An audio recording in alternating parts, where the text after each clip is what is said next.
మనం జనరల్ గా ఈ క్రాంప్ ఎపిసోడ్ వచ్చినప్పుడు పాదాన్ని పైకి స్ట్రెచ్ చేయమని చెప్పాం కదా, కానీ ఒక 2 కండిషన్స్ లో మటుకు మీరు ఈ స్ట్రెచ్ అనేది చేయకూడదు. ఇలాంటివి ఏమైనా డేంజర్ సైన్స్ 1% 2% లో ఉన్నప్పుడు మటుకు మీ దగ్గరలో ఉన్న డాక్టర్ గారిని అశ్రద్ధ చేయకుండా కన్సల్ట్ చేయండి కంపల్సరీ.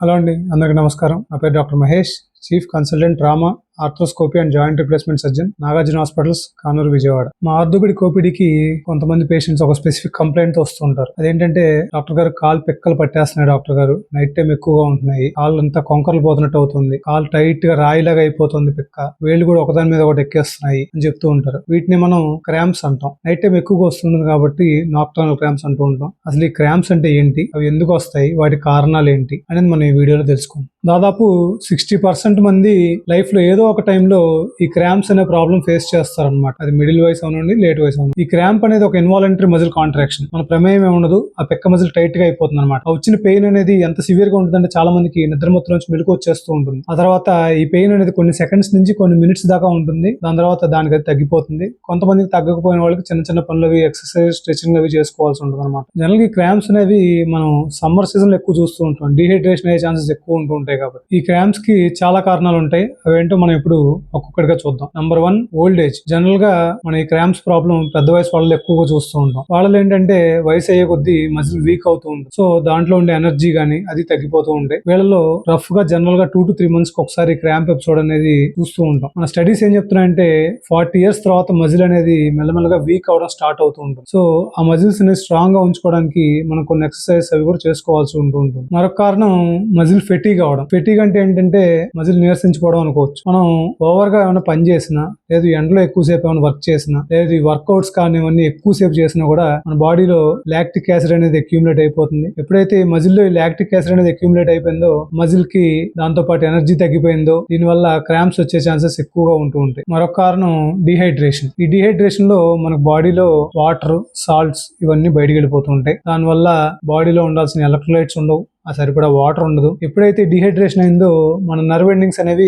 కొంచెం సెన్సిటైజ్ అయిపోతూ ఉంటాయి. ఈ సెన్సిటైజ్ అయిన నర్వ్ ఎండింగ్స్ మజిల్స్ ని కాంట్రాక్ట్ చేయడానికి ఎక్కువ ట్రై చేస్తూ ఉంటాయి. ఆ మజిల్ కాంట్రాక్షన్, ట్విచ్చింగ్స్ వల్ల క్రాంప్స్ వచ్చే అవకాశం బాగా పెరిగిపోతూ ఉంటుంది. మన బాడీలో మామూలుగా సోడియం, పొటాషియం, కాల్షియం, మెగ్నీషియం లాంటి ఎలక్ట్రోలైట్స్ ఉంటాయి కదా, ఇవేమన్నా బాడీలో తక్కువైనా కూడా ఈ క్రాంప్స్ వచ్చే అవకాశాలు ఎక్కువగా ఉంటాయి. ఇలాంటి వాళ్ళకి మనం జనరల్ గా ఒక పేషెంట్ కి బీపీ అది లేదు, బాగానే ఉన్నారనుకుంటే కొంచెం వాటర్ లో గానీ మజ్జిగలో గానీ ఉప్పేసుకుని తాగమని చెప్తూ ఉంటాం. షుగర్ అవి ఏమి లేవు, ఇబ్బందిగా ప్రాబ్లం ఏం లేదు అనుకుంటే కనుక ఈ అరటిపళ్ళు తినమని చెప్తూ ఉంటాం. ఓఆర్ఎస్ బాగా తాగమని చెప్తూ ఉంటాం. ఎలక్ట్రోలైట్స్ అనేవి మనకి నార్మల్ చేయగలగాలి. ఇప్పుడు కొన్ని విటమిన్ డెఫిషియన్సీ కండిషన్స్ లో కూడా క్రాంప్స్ ఎక్కువగా చూస్తుంటాం మనం. విటమిన్ B12 కానీ, విటమిన్ D కానీ, విటమిన్ E కానీ, ఈ విటమిన్స్ లో ఎక్కడ లోపం వచ్చినా కూడా మన క్రాంప్స్ ఎక్కువగా వస్తూ ఉంటాయి. నడుముకి సంబంధించి కొన్ని డిసీజెస్ లో కూడా మనకి కాఫ్ క్రాంప్స్ అనేవి వచ్చే అవకాశాలు ఉంటాయి. నడుములో ఏమైనా డిస్క్ ప్రాబ్లం ఉండి ఆ పూస నరం మీద ఎక్కడం కానీ, లేదు నడుములో అరుగుదల ఉండడం కానీ, లేదు నడుములో ఆ నరం బయటకు వచ్చే దగ్గర కొంచెం ద్వారం సన్నబడడం, అంబార్ కనాల్ స్టోనోసిస్ అంటాం మెడికల్ టెర్మినాలజీ. ఇలాంటి ఏ కండిషన్స్ వచ్చినా కూడా ఆ కాఫ్ క్లాడికేషన్, క్రాంప్స్ అనేవి ఎక్కువగా వచ్చే అవకాశాలు చూస్తూ ఉంటాం మనం. పిక్కలు, కాళ్ళకు సంబంధించి రకణాలలో తేడాలు ఉన్నా కూడా క్రాంప్స్ అనేవి ఎక్కువగా వస్తుంటాయి. అది ఆర్టరీస్ అవనివ్వండి, వీన్స్ అవనివ్వండి. ఆర్టరీస్ అనేవి చూసుకుంటే మనకి షుగర్ గానీ, స్మోకింగ్ హ్యాబిట్ ఉన్న వాళ్ళు కానీ, ఈ కొలెస్ట్రాల్ అవి ఎక్కువ ఉన్న వాళ్ళు కానీ, వాళ్ళకి ఏంటంటే కాళ్ళలో ఉన్న రకణాలలో లోపల లూమెన్ అంటాం మనం, అది తగ్గిపోతూ ఉంటుంది అనమాట. ఈ కొలెస్ట్రాల్, ఫ్యాట్ ఎప్పుడైతే డిపాజిట్ అవుతాయో ఆ లూమెన్ తగ్గిపోతుంది. దానివల్ల అక్కడికి రక్త ప్రసరణ తగ్గుతుంది. ఈ ఆక్సిజన్, న్యూట్రియంట్స్ వాటి సప్లై కూడా మజిల్ కి తగ్గిపోయి క్రాంప్స్ వచ్చే అవకాశాలు ఎక్కువగా ఉంటాయి. ఈ వీన్స్ దగ్గరకు వస్తే డీప్ వీన్ థ్రాంబోసిస్ అంటాం. ఈ కాళ్ళల్లోంచి రక్తాన్ని పైకి తీసుకెళ్లే వీన్స్ లో మనకి చిన్న చిన్న క్లాట్స్ లాగా ఫామ్ అవుతూ ఉంటాయి. ఎక్కువగా ఎవరిలో చూస్తూ ఉంటే మనం షుగర్ ఉన్న వాళ్ళలో కానీ, ఎక్కువ బెడ్ రెస్ట్ ఎక్కువ తీసుకుని ఏదైనా ఆపరేషన్ తర్వాత కానీ, లేదా స్ట్రోక్ పేషెంట్స్ కానీ వీళ్ళల్లో ఎక్కువగా చూస్తూ ఉంటాం. దాంతో పాటు థైరాయిడ్ పేషెంట్స్ కానీ, కొలెస్ట్రాల్ అవి ఎక్కువగా ఉన్న పేషెంట్స్ కానీ, వీళ్ళందరికీ కూడా డీవీటీ ఛాన్సులు ఎక్కువగా ఉంటాయి. వాళ్ళకి ఏంటంటే ఆ పెక్క కండరం బాగా టైట్ అయిపోతుంది, వాపు వస్తుంది, ఎర్రగా ఉంటుంది, అక్కడ నొక్కితే బాగా నొప్పిగా ఉంటుంది అనమాట. ఇంకొన్ని బాడీకి సంబంధించిన మెడికల్ కండిషన్స్ లో కూడా ఈ కాఫ్ క్రాంప్స్ అనేవి ఎక్కువగా చూస్తూ ఉంటాం మనం. Sugar, thyroid, chronic kidney disease, liver cirrhosis అంటాం, లివర్ ఫెయిల్యూర్ టైప్ అది, దాంతో పాటు మల్టిపుల్ స్క్లిరోసిస్ అని కానీ, ఇలాగా బాడీకి సంబంధించిన కొన్ని స్పెసిఫిక్ డిసీజెస్ లో కూడా ఈ కాఫ్ క్రాంప్స్ అనేవి ఎక్కువగా చూస్తూ ఉంటాం. కొన్ని రకాల స్పెసిఫిక్ మెడిసిన్స్ వాడినప్పుడు కూడా ఈ క్రాంప్స్ అవి ఎక్కువగా వస్తూ ఉంటాయి. అవేంటంటే డయూరిటిక్స్ అంటాం మనం, అంటే బాడీలో కానీ కాళ్ళల్లో కానీ నీరు చేరినప్పుడు ఆ నీరుని బయటకు తోయడానికి మనం స్పెసిఫిక్ టాబ్లెట్స్ ఇస్తాం. దాంతో పాటు స్టాటిన్స్ అంటే కొలెస్ట్రాల్, ట్రైగ్లిజరైడ్స్ అవి ఎక్కువైనప్పుడు వాడే టాబ్లెట్స్ కానీ, సైకియాట్రిక్ సంబంధించి కొన్ని టాబ్లెట్స్, పెయిన్ కిల్లర్స్ కొన్ని ఉంటాయి అవి కానీ, లేదు ఈ ప్రీగాబలిన్ ఇలాంటి వాటికి కూడా కొంతమందికి క్రాంప్స్ వచ్చే అవకాశాలు ఎక్కువగా ఉంటాయి. ఈ పిక్కల నొప్పులు అనేవి మనం ప్రెగ్నెన్సీలో కూడా ఎక్కువ చూస్తుంటాం. మెయిన్ గా సెకండ్, థర్డ్ ట్రైమిస్టర్ అన్నమాట. అంటే 3వ నెల నుంచి 9వ నెల వరకు ఎక్కువగా చూస్తూ ఉంటాం ఈ క్రాంప్స్ అనేవి. కొంతమందిలో ఈ పాదము మడాల్లో ఉన్న ఇబ్బందులు కూడా మనకి పిక్కల నొప్పులుగా కనిపిస్తూ ఉంటాయి. పాదంలో ప్లాంటార్ ఫేషియటిస్ మరియు ఎక్కిలిస్ టెండినైటిస్ అంటాం, మడ వెనక వైపు నొప్పి. దాంతో పాటు కొంతమందికి చిన్నప్పటి నుంచి ఆ పాదంలో ఉండే ఆర్చ్ సరిగ్గా డెవలప్ అవునప్పుడు ఫ్లాట్ ఫిట్ వచ్చి దానివల్ల చుట్టూ ఉన్న కండరాల మీద ఎక్కువ ప్రెషర్ పడుతూ ఉంటుంది. ఇవన్నీ కూడా మనకి కాఫ్ పెయిన్ కి కారణాలు అవుతాయి.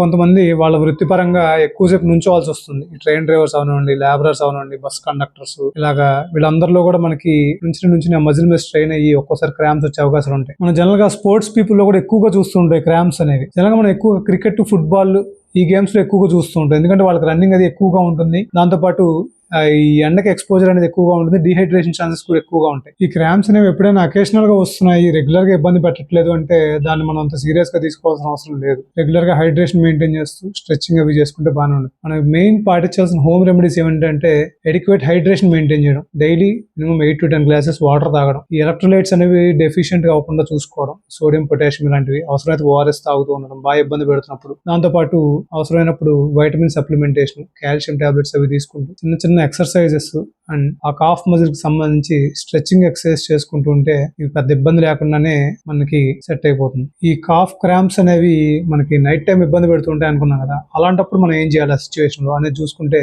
వెంటనే లైట్ గా మసాజ్ చేయడం, దాంతో పాటు ఆ పిక్కని లైట్ గా స్ట్రెచ్ చేయాల్సి ఉంటుంది. ఈ పాదాన్ని పైకి స్ట్రెచ్ చేయాల్సి ఉంటుంది. దాంతో పాటు హాట్ ప్యాక్ పెట్టుకోవడం, ఆ కాలు మీద వీలైతే కనుక అడుగేయమని చెప్తూ ఉంటాం. అప్పుడు ఏంటంటే ఈ ఫ్రంట్ బ్యాక్ ఉన్న మజిల్స్ రెండు ఈక్వల్ గా పనిచేసి ఆ క్రాంప్ అనేది తగ్గడానికి త్వరగా హెల్ప్ అవుతుంది. ఈ పిక్కల నొప్పులు అనేవి కంటిన్యూస్ గా ఉండి మనకి టాబ్లెట్స్ వేసినా తగ్గట్లేదు ఆ నొప్పి, లేదు ఈ నొప్పితో పాటు ఎర్రగా అవడం గానీ, వాపు రావడం గానీ, జ్వరం రావడం గానీ, ఆ వచ్చిన వాపు పెరుగుతూ ఉండడం గానీ, లేదు ఈ పిక్కల నొప్పులు మాటికి తిరగబెడుతూ ఉండడం గానీ, ఇలాంటివన్నీ డేంజర్ సైన్స్ గా గమనించాల్సి ఉంటుంది. ఎప్పుడైతే ఈ డేంజర్ సైన్స్ మీకు కనిపిస్తున్నాయో ఒకసారి మీ దగ్గరలో ఉన్న డాక్టర్ గారిని కలిస్తే ఆయన మీకు దానికి సంబంధించిన టెస్టులు అవసరాన్ని బట్టి చేయిస్తారు. ఈ బ్లడ్ టెస్టులో ఈ డి విటమిన్ కానీ, B12 కానీ, ఎలక్ట్రోలైట్స్ అని కానీ ఇవి చేయిస్తారు. థైరాయిడ్ ప్రాబ్లం కానీ, లేదు ఒకవేళ నడుములో ఏమైనా ఇబ్బంది ఉందని ఆయన కనిపిస్తే కనుక ఎక్స్రే తీపిస్తారు, నడుములో ఏమైనా అరుగుదల ఉందా చూసుకుంటారు, MRI స్కాన్ తీపిస్తారు, అవసరమైతే డిస్క్ ప్రాబ్లం ఏమైనా ఉందా, లేదు బయటకు వచ్చే నరం బయటకు వచ్చే ద్వారం ఏమైనా సన్నపడుతుందా ఇవి చూసుకుంటారు. దాంతో పాటు